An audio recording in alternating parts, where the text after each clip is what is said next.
qabxii sadii irrattiin xiqqoo dheeressee waa jechuu barbaada. Xiqqoo irraanfachuun dhufaa jira. Way waa irraanfachuu edeme haa caaluun xiqqoo irraanfachuun dhufaa waan jirtuuf waa lama jajjabdu wal yaadachiifnee dhumarratti haala ammarra dubbanna. Tokko kaayyoon qabsoo Oromoo maali? Abboota keenyarraa kaasee abboota keenya baroota 1950 irraa kaasee hanga qeerroo kaleessa nu biraa kufaniititti ummanni Oromoo kun ummanni irraa dhalanne kun abbaan biyyaa kun qabsaa'onni gameeyyiinsa kataleen irraa dhalan kuni maalumaaf qabsaa'anii akka gariin jettutti biyya diiguuf immoo akka gariin jettutti finciluun dharraa karaaraa itti ta'eeti immoo kaayyoo wayii qaban kan jedhu xiqqoon ibsa. Itti aansee qabsoo kana bakkaan gahuudhaaf akeeka irratti hiriirree deemaa jirru kana galmaan gahuudhaaf boqonnaa meeqa keessa dabarree maaliifi seenaa yoo ofii yaadachiisin waan keessa dabarree of yaadachiisuu baannani waan irra geenyes bakka irra geenyes sirriitti xiinxalanii gara fuulduraa deemuu hin dandeenye. Gaara baatanii beektu ijoollee baadiyyaati moo warra magaalaatti sirri warra baadiyyaati beektuun miilan deemtee gaara yoo baate hara galfii bakka jedhamu beektu muka jala kataa'an tokko bakka ono warri keenya marga wayii jala kaa'u tokko beektanii moggaa gaara baatan moggaarri hin jiru shawaa kana keessa akkami qileen dhufetan hin jira beektu uf duuba gara galtee laalta haga irraa deemte san booda bakka dhaabatte san laalte rabbii kee galateeffatta duwida qabatte akkasirraa fagaate kanas laaltee bishaan dhuyitee itti qajeelta jechuudha. Akkasiimi kanaaf beektanii filosoofiin haaraaf hin jiru dhugaa isinitti himu waan qonnaan bulaan kenna godhu yoo beektan saayinsii biraa isin hin barbaachisu political science jinnii saayinsii hin barbaachisu waanuma ummanni keenya godhu waan ayyoof abboon ta'e godhu sirritti hubannaan jiruunuu qabsoo beektu qabsoolleen jiru kanaaf waan irra daybanne haga tokko wal yaadachiifne bakka irra geenyu immoo waliin mari'anna. Kaayyoon qabsoo Oromoo waa sadii ijoolle durumarraa hoggaa ka'u Oromoon waa sadiif ka'e. Tokkoffaa gaafii eenyummaati. Ummanni guddaan kun ummanni lafa bal'aa qabu kun erga gaafa sirna kolonii jalatti cabeerra erga weerara alagaatiin sirna Itoophiyaa kana keessatti qe'ee ofiitirratti cunqursaa jalatti kufeerra gita bittoonni ummanni kun akka irratti hin fincilleef akka ittiin kaaneef akka waliin taaneef dadhabsiisuu waan barbaadaniif eenyummaa isaa qoqqoodaa turan.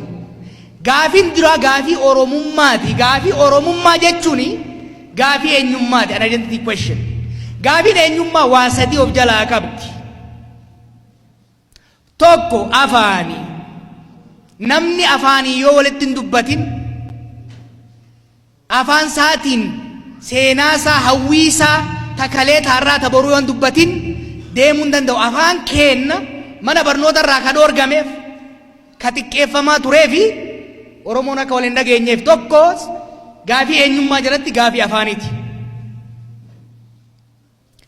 Lammaffaa aadaa. Aadaa qabnaami.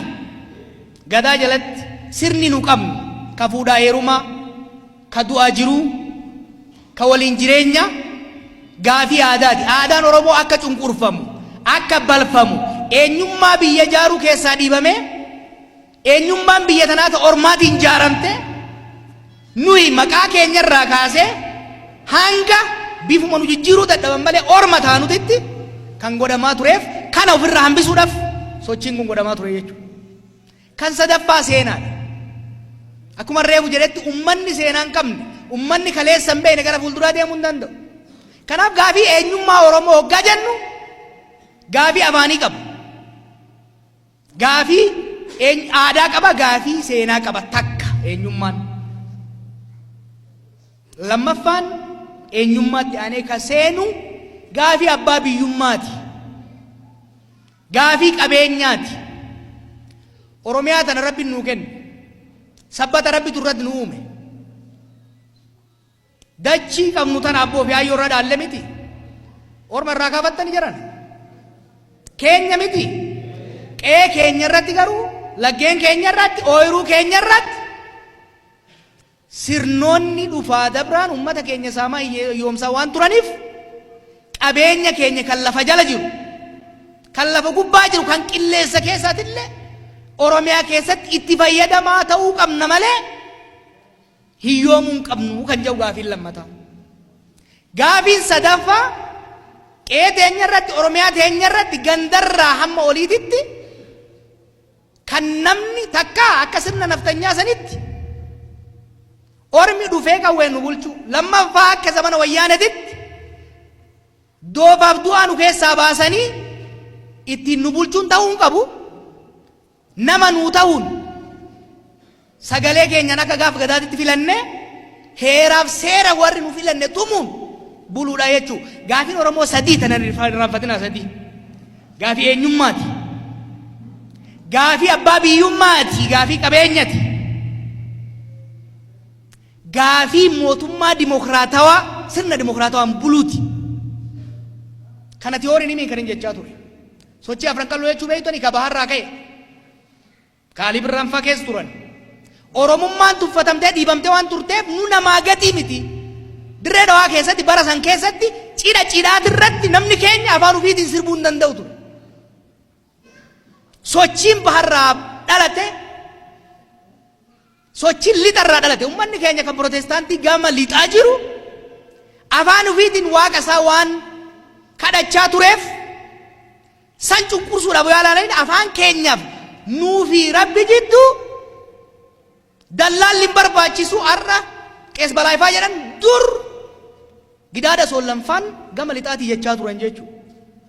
Gaafiin eenyummaa gama lixaatiif gama bahaatii mayre suni tokko kana ragaansa.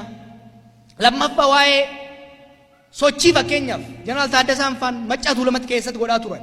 Hamma dheeratitti deemanii qalanii Oromoo waliin nyaachisan Oromoon tokko addaan hin fagaatin waliin irraanfatin amantii adda addaa qabaattus bakka adda addaa qubattus ati ummata tokko hidda tokko irraa dhufte hireen teetis waliini kan cunqurfamtu kan dhiitamtu islaama waan taateef kiristaana waan taateef baha waan dhufteef kaaba waan dhufteef gammoojjitti waan dhalatteef baddatti waan dhalatteef osoo hin ta'in Oromoo waan taateef jahanii wanni barsiisaa turaniif gaafii eenyummaa cimsuu barbaachisa waan ta'eef odaa qabdanii mi odaa agartan kana odaa agartan kana laaftutti dhufne beektaa jedhu odaa amma nu hundi ofirraa qabnu kana Hayilamaariyaam Gammadaa fa'atu mallattoo waloo Oromoo jee kaa'e. Hayilamaariyaam Gammadaatii fi Maammoo Mazammir gaafa ajjeesan Hayila Sillaaseen maal jedhe beektu? Jara lamaan sana ajjeesaa jedheen jara kan gadhiise maal jennaan ibaabin magdal ka cinqillaatu noo jedhanii. Yeroo san waa'ee odaan tun gadaan tun Oromiyaan tun deebitee akka jaaramtuuf wanni qabsaaniif ummanni eenyummaa hin qabne kalammataatitti waan hin ceene ce'uu hin dandeenyeef jechuudha. Kanaaf gaafiin Oromoo kan eenyummaa tokkoffaa kan lammaffaa kan qabeenyati sochii baalee jechuu dhageessanii waaqa guutuufaa dhageessanii miti kan bosonatti isaan galche biyya alagaa Somaalee bira kan isaan geesse qabeenya ofii irratti baalee yoo dhayitan dhiyoon dhaqiyan lafa ajaa'ibaati baalee qofti Oromiyaa qallabuu danda'e garuu irboof sisoodhan saamamaa waan turaniif qe'ee teenya irratti rafa rabbi nuu kenne abboota keenya irraa dhaalle irratti lammii lammataa ta'uu hin qabnu ashkara ormaa ta'uu hin qabnu jedhaniiti kan fincilan jechuudha. Kuni harkan dhayinaa dhaggeeffadha. Maaliif gariin irra waan irraa dhufne nu irraanfachiifteeti sirna kaleessa ofirraa kamne jalatti deebisuu barbaaddi. Kanaaf tokko gaafii abbaa biyyummaati. Lamaan kara dhawaatan deemaa as geenye jechuudha. Kan sadaffaa mootummaa walooti. Mootummaa dimokiraatawaa ijaaruun. Hanga ammaatitti gaafa qabsoon dundura xirroorraa eegalteerraa baharraa eegalteerraa kibbarraa eegalteerraa lixarraa eegalteerraa jiddu galeessaa dhooteerraa bara afran qallootirraa baaleetirraa Maccaa Tuulamaatirraa kaasee hanga ammaatti qabsoon tun gulantaa takka boqonnaa gurguddaa sadii jala akka dabarte yaadachuun barbaachisaadha. Tokko revival phase kan jennu kada dammaqiinsa Oromoon kun erga sirna Minilikiin cabee malkatti addaan qoodamee eenyummaan isaa dhiibame eenyummaa alagaa akka fudhatuuf irratti hojjetamuu eegalee booda hoggaa qabsoo eegalu ka duraa hojiin dura gaafin dura gaafii Oromummaa ta'ee miti. Hojiin duraa abboonni keenya qabsaa'onni nu duraa godhan eenyummaa Oromoo deebisanii ijaaruudhaaf uummata kana dammaqsuu qaban turan. Sirboota amma akka Dumbushee Galaa Ali Birraan sirbuun jaalalaaf itti wal xabbasu deemnu kana laafaan se'inaa. Don't take it. Sirboota Ali Birraa Ali Shabboo kana hoggalaaltan even kaabbutoo boodarra hoggalaaltan lafa Oromoo kana keessatti waan jaalallee wayii jalaa badde fakkeesseet asoosaarraa kaasee hamma dirree dhawaatti hamma kamiseetti si geessa. Uummata keenya wal barsiisaa turan jechuudha. Uummata keenya dammaqsuu turan jechuudha. Yeroo ishee Mammarra Shaaffaan gara Soomaaliyaa dhaqanii reediyoo afaan Oromoo yeroo duraatiif eegalan qawwee fuudhanii caakkaa seenuu wallaalaniiti miti. By the way, namni tokko Ayyuub Abubakar jedhamu ka yeroo san dhaqee reediyoo san eegale loltuu ture Kubur Zabanyaa keessatti warra Mangistuu Naawwayii wajjin Hayila Sillaasee garagalchuuf hojjete. Loltuun beekamaan qawwee qabu kuni qawwee barbaada dhiisee maaliif miidiyaatti deeme hoggaa jenne ummata sammuu isaati irratti hojjechuu waan qabuuf ummata dammaqsu Oromummaa ummata barsiisu ummata wal yaadachiisu walitti hidhuun the revival phase baroota 1960 irraa hanga 70tti hojiin qabsoo Oromoo keessatti hojjetame the revival phase bara dammaqsuu Oromoo jennuuni jechuudha.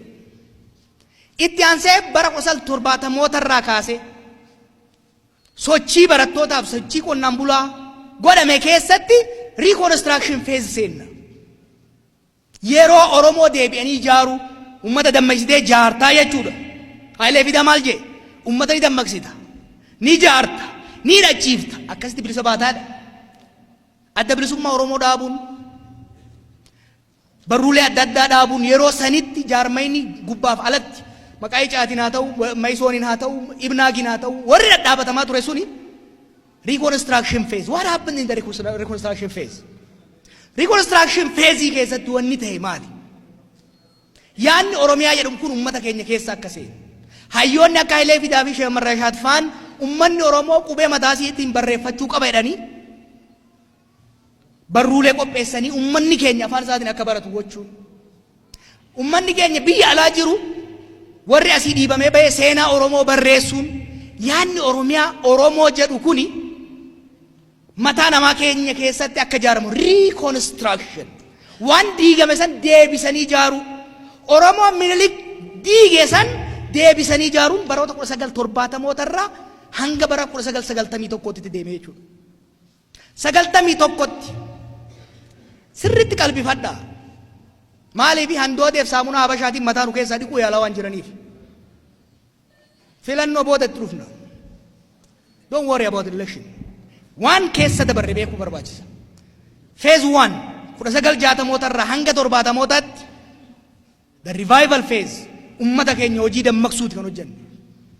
1970 irraa hanga 90tti reconstruction phase yeroo Oromoo fi Oromiyaa ummata keenya keessa deebisnee ijaarre. Yeroo waraana bilisummaa Oromoo jedhamu ijaarre, yeroo adda bilisummaa Oromoo jedhamu ijaarre, yeroo sagalee bilisummaa Oromoo jedhamu ijaarre keessatti 80moonni kun yeroo immoo wareegama qaqqaalii itti kafalle. Gariin irra qabsoon Oromoo achiin keenya maal no. Baay'ee deemne bareedaan keenya reconstruction hoggaa jennu tokko isin yaadachiisa. Yartuun amma waan deddeemtuun tokko akka beekaniif. Oromoo har'a qoqqooduu barbaadan sadarkaa akkanatti nu dammaqnetti bara dukkanaa san keessatti Oromoo jaaruudhaaf jecha shiniga jechuudha yaadachuun ooltan. Magarsaa Bariifaan gargaarsa qabsoo kanaatiif gara Somaaliyaa hoggaa deeman amantiitti adda baasanii yeroo ajjeesuu deemanitti nu Oromoof gabbaane amantiidhaan adda baaneen dhumnu jedhanii yeroo dhuman sanitti yeroon sun yeroo Oromummaan itti ijaaramaa turte jechuudha. Oromoo dammaqsine Oromoon jaaramet wanni mataa Oromoo keessatti ijaarame waan tokko isin yaadachiisa. Bara 1986 baraan dhaladhe jechuudha akka Awurooppaatti. Nama Profeesar Mahammad Hasan jedhanitu jira. Biyya alaa dhaqee asirraa qabsoorraa biyya alaa hiree argate. Maal jedhan warri har'a Oromoo xiqqeessuun barallee xiqqeessan. wanni oromiyaa dhabtutuni mataa hayyoota muraasatii fi diaspora malee lafarra wanni jiru wanni oromiyaa dhamu kijibaa jedhanii waan jedheen beeyta hin kamina jedheen oromiyaan mataa oromoo keessa teenyan guyyaa lakkaatti malee lafarratti bat jettee buutee jaaramti jedheen. This is 1986.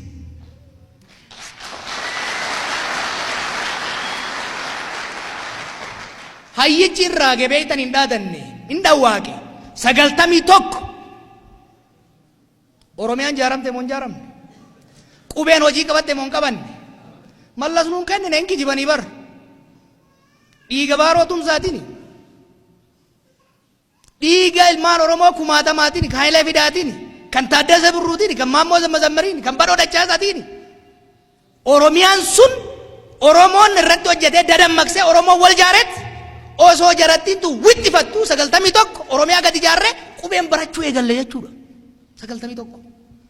91 booda hoo maalin isin jee the first phase was revival, the second phase reconstruction, the third phase actualization kan jennuun implementation jechuun kan dandeenyu oromiyaan jaaramuun abbaa fedheen haa guutamtu oromiyaan jaaramuun qubeen barachuu eegaluun jajallattus hir'attus haphattus 90 tokkorraa kaasee hamma 2018tti hojiin hojjetamaa ture oromoo dammaqee jaarame san oromiyaa dammaqiinsa uummataa sammuu oromoo keessa jaarame san hojiirratti hiikudha jechuudha.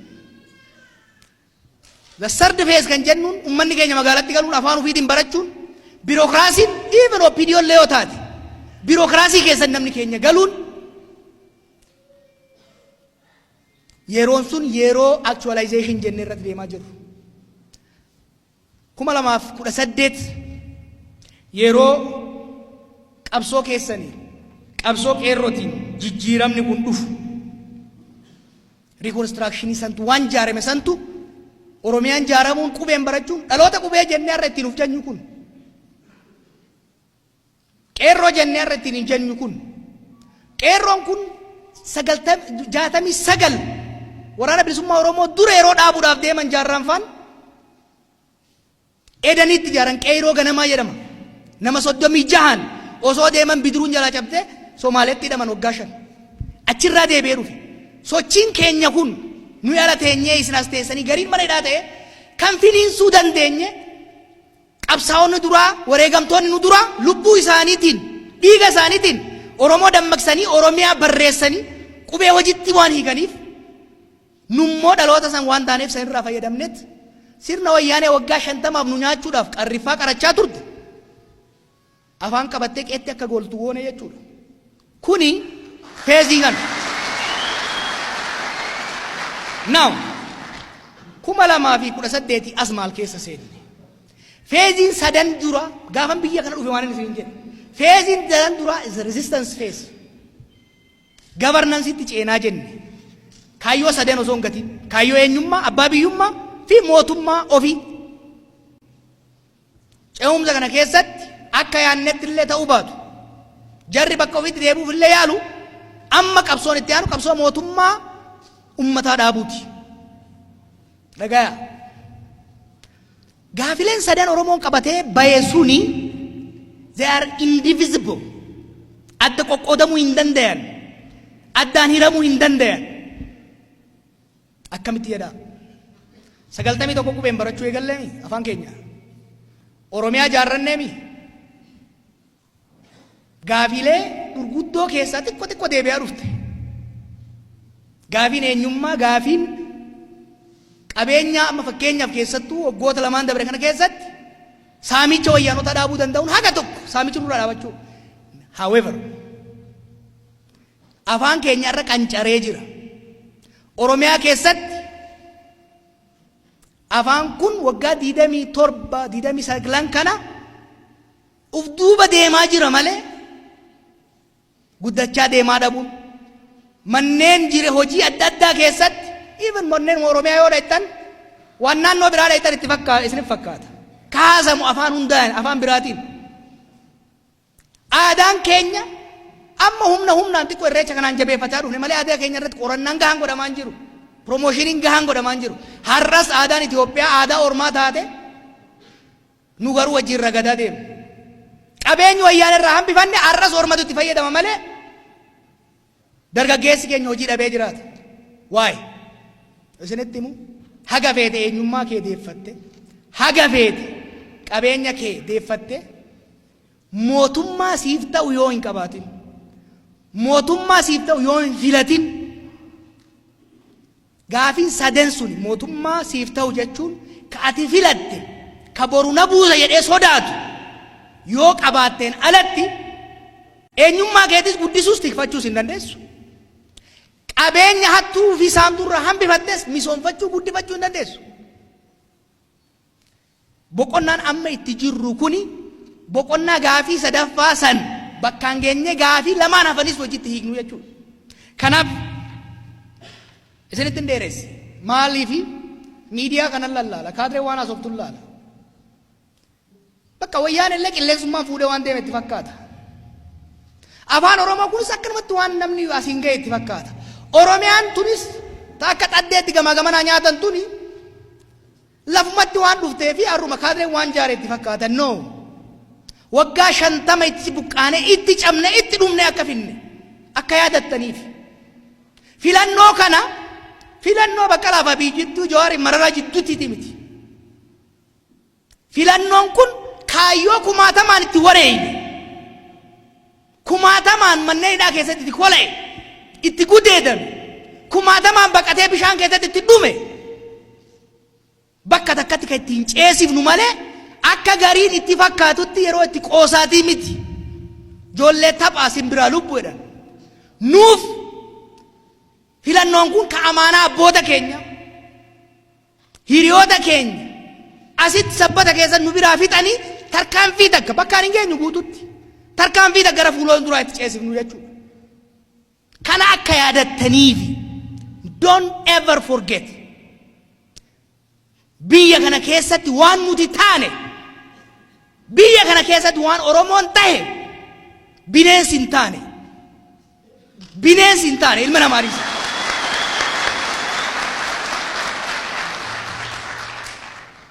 Dhaamsi ani isiniifis qabu qeerroo keenyaafis miseensota keenyaafis qabsaa'otaafis qabu waan haaraa uumaan jiru lubbuun teenyas aariin keenyas kan abboota keenyatiin hoggaa ol bira qabamuun baay'ee xiqqaadha. Kanaaf xurreen irra jirru karaan dhiigaan taraarame lafee abboota keenyatiin lafarra kaa'ame waan ta'eef filannoo kanas filannoo akka taphaatitti ittiin laalamu akka hin taane hubachuun barbaachisaadha. Kanaaf filannoo kanatti hin seenna. Filannoo kanatti akkamitti seenna? Hirbuu ummata nu biraa kufee bakkaan ga'uudhaaf waadaa hiriyoota keenya jaallan keenya qaama irratanii nu keessa jiranii homaa godhuuf hin dandeenyu garuu kan hin cabe lafatti miti akka jaanii isaan at least nagaan rafaniif. Kanaaf qophii godhaa jirru duula eegallee jirru waan gooneef sababa qabna. Fakkeessaan isaan faranjitti fakkeessan warri islaamaa maal jabee adurreen hajjii dhayiteef eegeesii akkas gochuun dhiiftudha. Jarri kunis dimokiraasii waan jedhaniif haa mul'ifataniif duula goone akkuma yaannatti duula torban lamaatiin amalli isaanii as deebi'aa jira. Nuyi garuu karuma kaleessa abboonni keenya irra deemna. Tokko Oromummaatti amanna. Lama tokkummaa qabsaa'otaati irratti hojjanna. Sadaffaa beekumsa qannuu fi muuxannoo qabsootanaa ta biyyoota biraa walitti finnee tarsiimoodhaan masakamna. Afraffaa naamusa cimaadhaan sochoona naamusa qabsootiin. Kanaaf bakka amma jirurraa kaane akka isaan wacanii miti waan tokkoon isinitti himu. Jaarmeeneen Oromoo qabsoo bilisummaa Oromootti amanan ummanni kun biyya kana keessatti dhugaa qaba. Dhugaa kamnammoo dhiiga isaatiin asiin gahate gara fuulduras mootummaa isaa malu jaarrachuu qaba warra jedhu wajjin wal taane gamtaa kan jaamu uumne xumurree jirraa jechuu. Ilma namaatiis. bilisummaa Oromoo, Koongiresiin Federaalawaa Oromoo, paartiin biyyoolessa Oromoo finnee jirra akka jarattiin odeessituu miti dheengaddas waliin turre.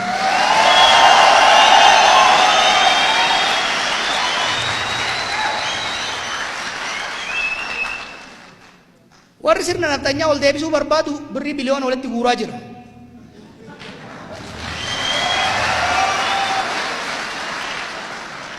Kaadree ofii ittiin haasossobdu malee qabsaa'ota Oromoo chirichaaroon hin bitattu kana siriif hin mirkaneessa jechuudha.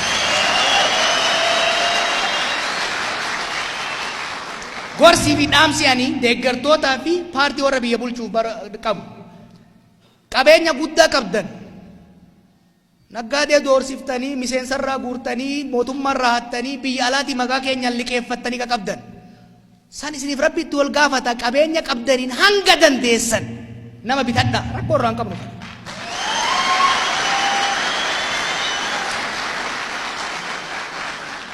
Caasaa mootummaa qeerroo wayyaanee irraa ari'ee harka isin kaa'e isin harka jira. Odoo haqallee ta'uu baatanii itti fayyadamaa sunillee nu yaachiftu jennaan.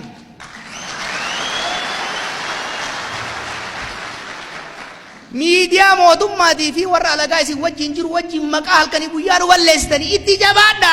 Maqaan keenya onnee uummata keenya keessa jira hin sodaannu propagaandaa itti abuubaa jennaan.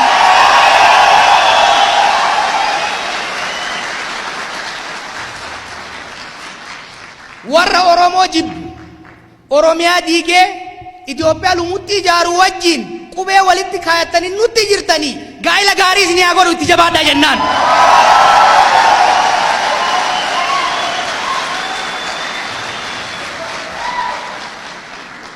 Maallaqaan nu caalanii dhaaba mootummaa harkatti galfatanii hattuu fi booyyee jigii hammatanii filannootti haaseenanii yoo kanaan nu caalanii nu mo'atan tsat lax jenneet mo'amnee harka kenninee akka mormituutti itti fuufna. Wanni hin fudhatamne garuu wanni hin fudhatamne mootummaa harkaa qabna jedhanii miseensota keenya hidhuun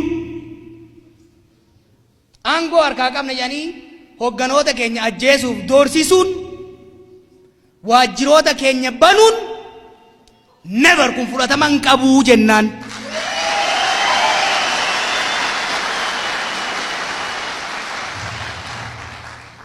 Beeytaa garaana nyaatanii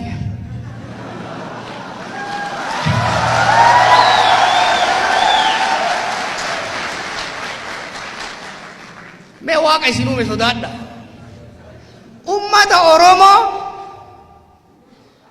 waggaa 50 hir'isirraa seerraa haga mallasaatitti mootummaa tan harkatti kaayatanii faranjii haga chaayinaa araba haga gurraachaa sadaqaa kadhatanii tumanii hidhanii ajjeesaniif duuba deebisuu dadhabani.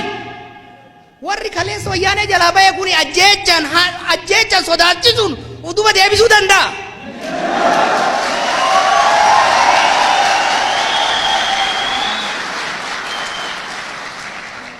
Waan tokkon sodaatina. Never doubt ummata Oromoo. Ummata Oromoo dhibbaa dhibban itti amanan.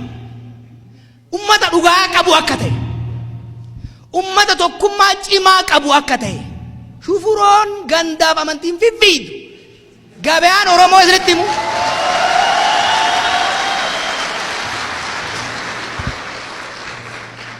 Itti himaa warra of wallaale kanatti. Gabaan Oromoo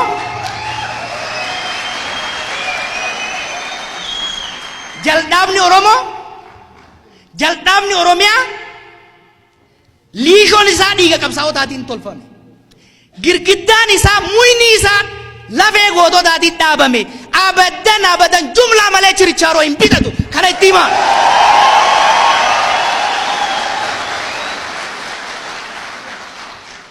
Nuni dhan jechuufi miti.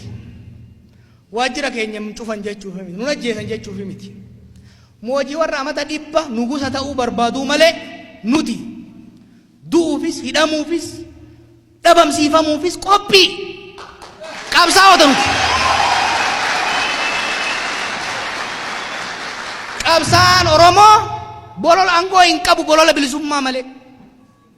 bilisummaa ummata isaa malee dhugaa ummata isaa malee tarsiimoo qabna. Tokko yoo hidhan kumaatama itti hiriirsina, tokko yoo ajjeesan kasan daranii jala jala itti ol baafna. Abadan waan takka beekuu qaban. Ji'a as deemu filannoo as deemu kanarratti jaalatanii jibbanii wixxifatanii ka danda'an nu keessaa ajjeesanii hidhanii ummanni Oromoo fi Oromiyaa akka isin argu kanatti arga. Mootummaa isaa ta'u inuma filata bakka inuma filata.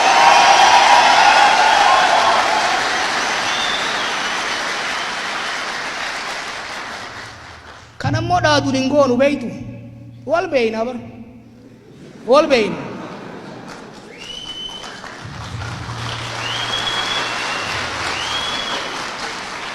Amma isaan maa yaadan beeytu miseensa miliyoona 7 qabnaa jedhan 70 kenna caalaa onneef dhugaa qaba.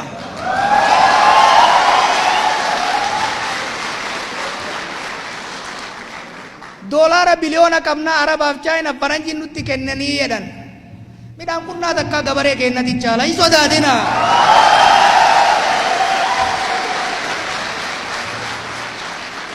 Waggaa lamaan biyya kana galle kana jala deddeemnee waggaa siree jalatti qabnu ciraan siree birallee ijaaraa turre beeki.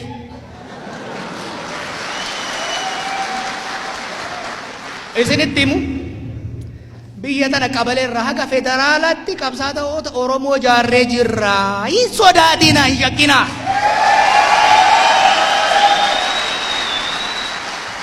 Nama 500,000 hidhuudhaaf qophii qabnaa jedhan. Yoo manni hidhaa ga'eef ol siisaa jennaan miliyoona 15tti.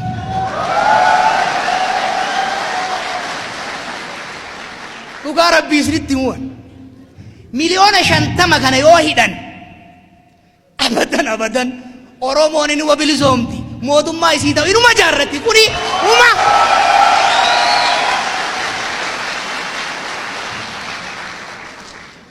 Wanni an dhaamu isinitti wanni nama hundaaf biyya kanaaf ta'u wanni nama hundaaf ta'u nama hidhuu dhiisa. Naman doorsisinaa nu sodaan kaatanu keessaa bade onnee hin qabnu diilolloofne nu.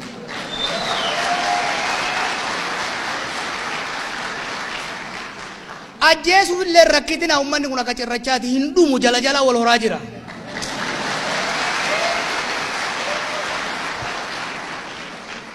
Gandaan qoqqonneettanii hin deemina ganda hundattuu isuma saamaa jirtanii saamamaa akka jiru hin beeka hattuuf sagalee hin kennu kana beekadhaa. Wanni nu hundittuuf qopheessuu qabnu homaa akkanuma wixwixi jetti malee filannoon hin godhama. Filannoo kanarratti wal falmina wal dorgomna. Oromiyaattis Itoophiyaattis mootummaan hin filama. Filannaan godhamu wama lama. Oromiyaa keessatti warra Oromummaatti amanu ummata Oromoo abdatu waan keessa dabarre beekuu fi gatii itti godhu gara tokko. Warra ummata kabajaan qabne qawwee wayyaanee baay'ee irraa fudhattee caccabaasitti dhiifteef kana abdatu.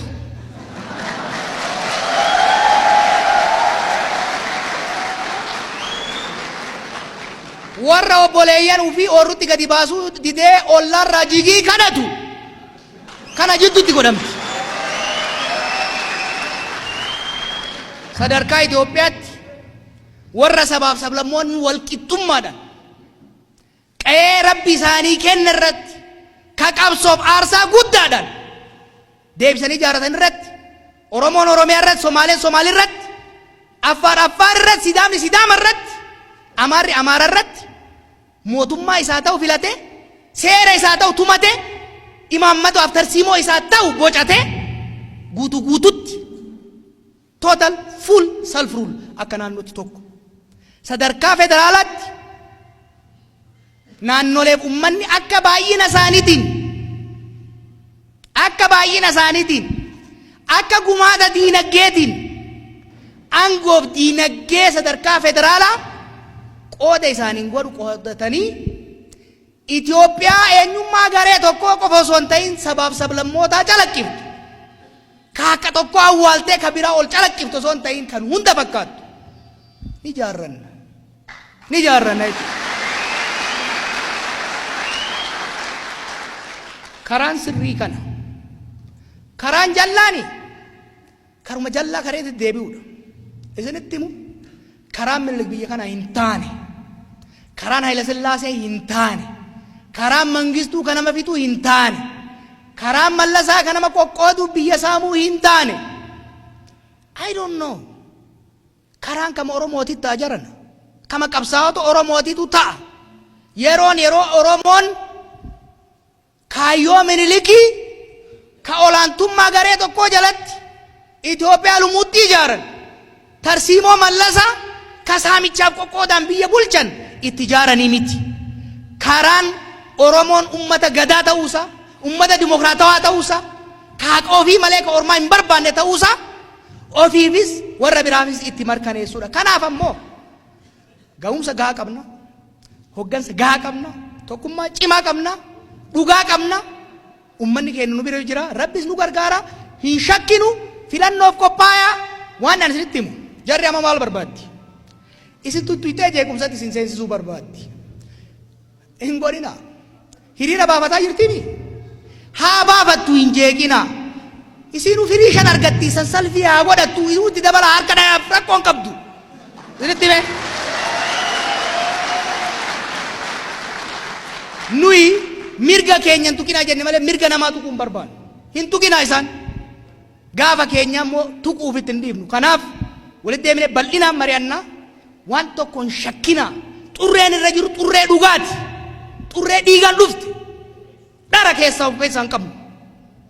Kaayyoon keenya xaliila ifa. Tartiimoon keenya ni mo'ata. Tokkummaa keenya cimsannee murannoon gara fuulduraa deemnu isin jaa warra sabbataa galatooma isin jaaladha.